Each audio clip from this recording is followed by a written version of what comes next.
Okay. What's up guys? Magandang tanghali po sa inyo lahat mga ka-dialysis. Ito, tumawag si mother sa akin. Papabili siya ng chicken star. Yung daw ang uulamin namin. Ito, papunta na ako sa bahay ni mother ngayon. Sa First Street. Ito yung lugar namin guys. So, yan, so diretso ka dun guys. Boom! Yung na-track na yan, kamag-anak namin yan, dito ko yan sa mga Ipon at Kapulong. Yun ang annex, barangay annex namin dito sa lugar namin guys, dun. Tapos pag tumingo ka, may 7-Eleven na dun. Eto guys, malapit na tayo sa First Street. Ito yung First Street.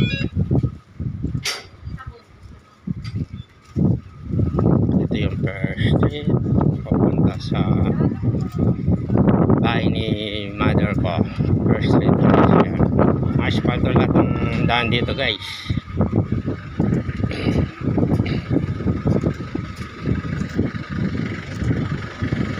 Nautusan tayong bumili ng chicken star. Yung bilihan ng chicken star guys, malapit sa 7-Eleven. Siya nga pala guys, dahil mainit ang panahon sa mga naghahanap ng halo-halo. Masarap ngayon halo-halo guys, mainit ang panahon.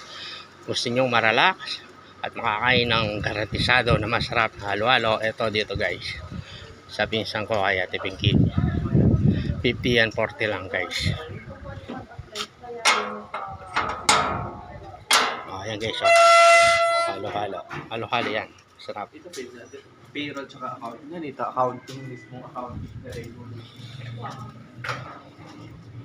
Masarap sigurado yun guys. 40 and 50. Ito, punta tayo sa likod. Dirty kitchen. Dito si mother. Ayan. Tayo. How many chicken star? Nakita nyo yung halo-halo kanina guys, garantisado na masasarapan kayo. 40 and 50 pesos lang ang presyo nya. At kumain ko na guys, hindi ako mapapahiya sa inyo, masarap. Magiginawan kayo, ma-relax sa init ng panahon. At tara, punta tayo dito sa likod, bibili tayong chicken star. Punta tayo yung 7-Eleven. At yung daan sa likod guys, ayan. Tadaan! Diba? Dito guys, dating tubuan yan guys. Diyan. Sakop pa ng SL subdivision yan guys. Ngayon, sedimentado na.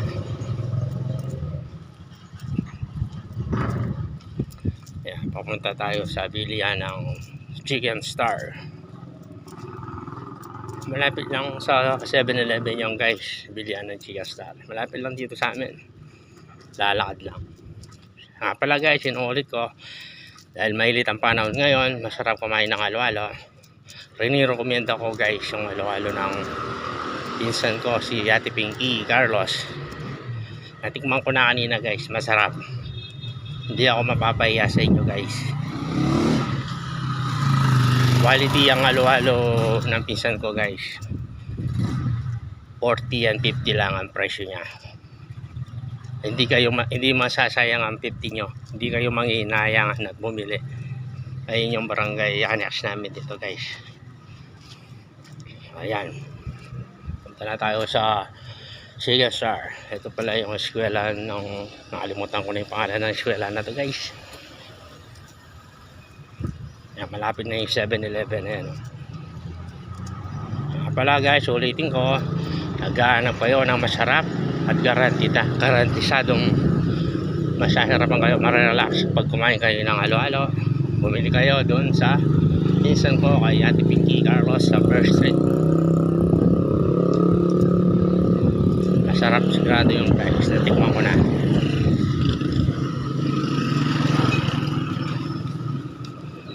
Ayan yung 7-Eleven guys. Chicken star naman dito, you know. Natikman ko na yung halo-halo ng pinsang ko guys kanina, masarap. Hindi pa ako pumalya, ako nagkamali sa panlasa ko guys. Dahil matakaw ako, lalo na sa pagkain guys.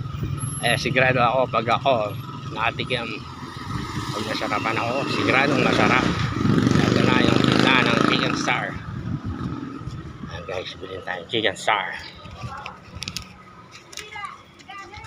Yan ang lugar namin dito guys. Pabili po. Chicken na may star, 4. Yung isa, drumstick.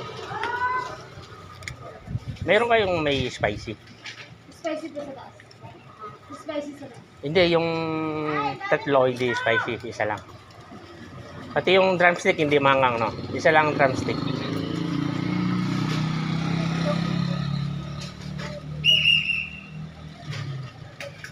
Tapos yung isa spicy. Yes, guys, dito may bilihan ng fruit shake, mango shake, buko shake.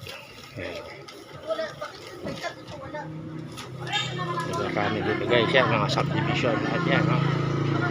Yan, Achievers School yan, no? Yan, no?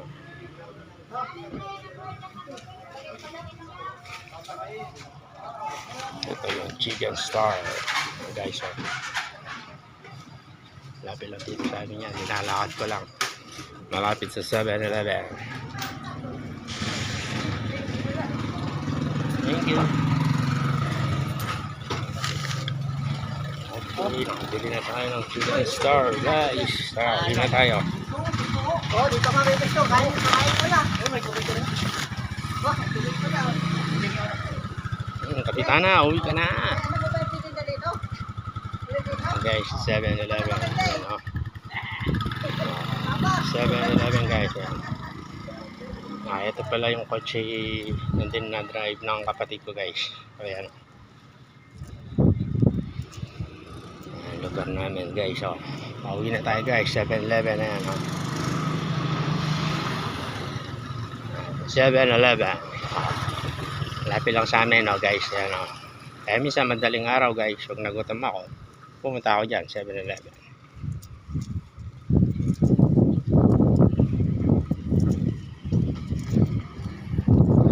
Ayan, eskwela niyan guys.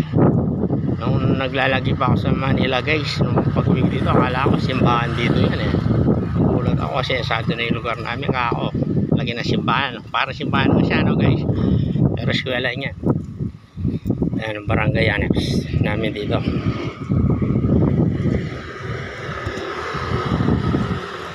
Ayan guys, oh. I love De La Bastaga.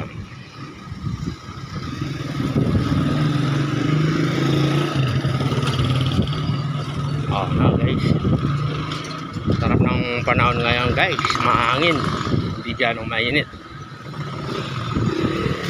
Pero kahit maganda ang panahon ngayon guys, masarap pa rin kumain ng halo-halo. Yung ulit ko guys, kung gusto nyo masarap at quality at garantisadong masasarapan kayo na halo-halo, ay Ate Pinky Carlos. Kaya nakomenda ko sa inyo guys, siguradong masarap. Hindi kayo magsisisi at hindi masasayang ang 50 pesos nyo o 40 pesos. Siguradong magiginawan kayo at marerelax kayo pag natikman nyo yung halo-halo ni Ate Pinky. Sa personal lang yan guys, malapit sa mga bahay nila Consyal Bong Enriquez. Okay guys, lapit na ako sa bahay. Sige, okay guys, dito na lang hanggang sa susunod na video. Bye bye guys, ingat po kayo lahat mga ka-dialysis. God bless you. Bye bye, thank you.